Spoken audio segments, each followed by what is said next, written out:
बच्चों, आज हम करेंगे सर्वनाम और उसके भेद। आइए जानते हैं सर्वनाम की परिभाषा। सर्वनाम शब्द का शाब्दिक अर्थ होता है सबका नाम। जो शब्द संज्ञा के नामों की जगह प्रयुक्त होते हैं उन्हें सर्वनाम कहते हैं। अब हम करेंगे इसके भेद। पुरुषवाचक सर्वनाम, जिसको आगे 3 भागों में बांटा गया है। उत्तम पुरुषवाचक सर्वनाम, मध्यम पुरुषवाचक सर्वनाम, अन्य पुरुषवाचक सर्वनाम। उसके बाद दूसरे नंबर पे आता है निजवाचक सर्वनाम, तीसरे पे निश्चयवाचक सर्वनाम, चौथे पे अनिश्चयवाचक सर्वनाम, पांचवें पे संबंधवाचक सर्वनाम और अंतिम में आता है प्रश्नवाचक सर्वनाम। अब हम करेंगे पुरुषवाचक सर्वनाम होता क्या है। जो सर्वनाम बोलने वाले, सुनने वाले या जिसके विषय में कहा जाता है तीनों पुरुषों का बोध कराता है उसे पुरुषवाचक सर्वनाम कहते हैं। जैसे मेरे सामने कोई व्यक्ति खड़ा है और मैं उससे बात कर रही हूँ।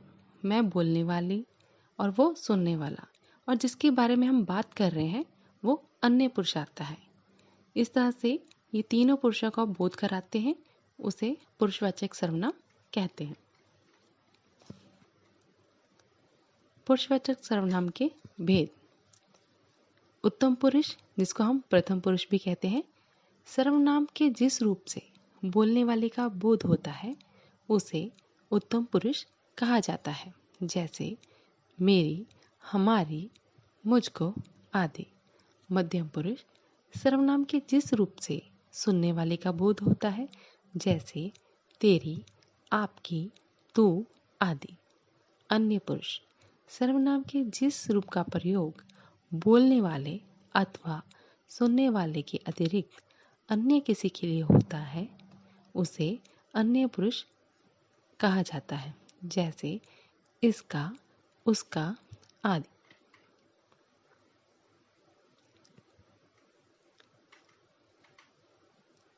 अब हम करेंगे निजवाचक सर्वनाम। जैसे इसके नाम से ही स्पष्ट होता है, निज मतलब अपने लिए।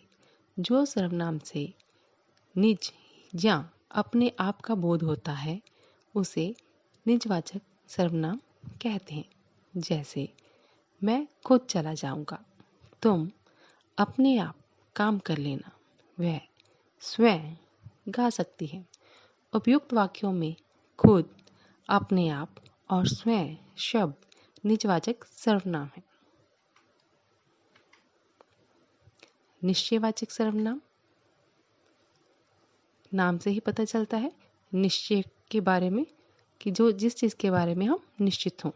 जो सर्वनाम निकट या दूर की किसी वस्तु का निश्चित बोध कराते हैं उसे निश्चयवाचक सर्वनाम कहते हैं। जैसे यह बकरी है, वह सेब है, ये तोता है, वे बाहर गए हैं।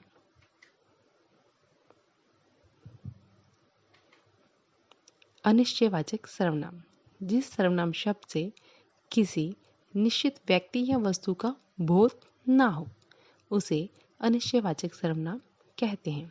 जो सर्वनाम किसी व्यक्ति या वस्तु की ओर ऐसे संकेत करे कि उनकी स्थिति अनिश्चित या अस्पष्ट रहे उन्हें अनिश्चयवाचक सर्वनाम कहते हैं। जैसे चाय में कुछ गिर गया, आज कोई तुमसे मिलने आया था। यहाँ कोई और कुछ व्यक्ति और वस्तु का अनिश्चित बोध कराते हैं।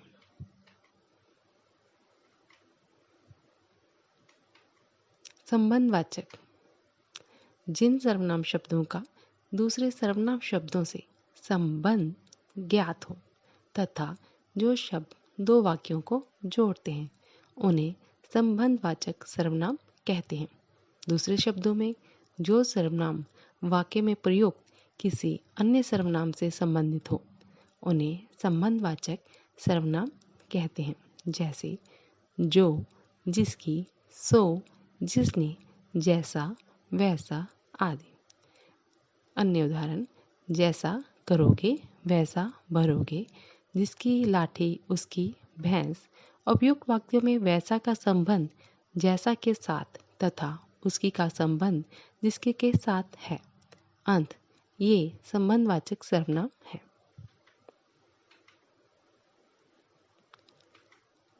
प्रश्नवाचक सर्वनाम नाम से ही ज्ञात होता है, जिसमें हम प्रश्न पूछ सकते हैं। जो सर्वनाम शब्द सवाल पूछने के लिए प्रयुक्त होते हैं उन्हें प्रश्नवाचक सर्वनाम कहते हैं। सरल शब्दों में प्रश्न करने के लिए जिन सर्वनामों का प्रयोग होता है उन्हें प्रश्नवाचक सर्वनाम कहते हैं, जैसे कौन, क्या, किसने आदि। अन्य उदाहरण, माता जी का क्या नाम है, वहाँ कौन खड़ा है, ये काम कैसे हुआ। धन्यवाद।